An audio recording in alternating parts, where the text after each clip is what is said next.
कहिलेकाहीँ त गर्मीमा या जाडोमा यो जिब्रोले स्वाद फरक फरक खोज्ने। मलाई चाहिँ आज ट्वाक्क परेको पिरो पिरो अमिलो अमिलो भटमास साँधेको खान मन लाग्यो। अनि म बजार गएँ। भटमास चाहिँ कालो सेतो खैरो जस्तो पनि पाउँछ, तर मैले चाहिँ कालो भटमास लिएँ। अनि यसलाई पटपट पटपट हुनसम्म केही बेर यसलाई भुटेँ। भुटिसकेपछि सेलाउन दिएँ। सेलाइसकेपछि सुपमा राखेर लोरोले यसरी गरत गरत गरत गरत पिसेर यसमाको कभर जति सबै फाल्दिएँ। अनि अब मैले यता एउटा टमाटर पोल्न राखेकी छु। अनि मसिनो गरी प्याज काट्ने, प्याज काटेर यसमा राखिदिने। अनि हरियो खुर्सानी पनि मसिनो गरी काटेर राखिदिने। अनि स्वादअनुसार नुन अनि 1 चम्चा जति चटपट मसला राखेँ। अनि अघि पोलेको टमाटरलाई पनि यसमा मिक्स गरिदिने र मसिनो गरी काटेको लसुन पनि राखिदिने।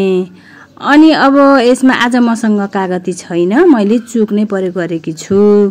यसरी सबै सामग्रीहरू राखिसकेपछि यसलाई तोरीको तेल तताएर, पञ्चफोरन फुराएर, सुकेको खुर्सानी फुराएर, बेसार फुराएर झैँया पार्दिने। अब यसलाई हातले मजासँग मोल्ने।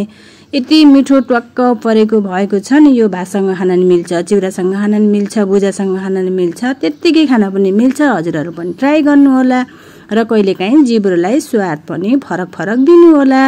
अनि यो भिडियो कस्तो लाग्छ हजुरहरूलाई लाइक, कमेन्ट, सेयर र च्यानललाई सब्स्क्राइब पनि गर्नुहोला है त।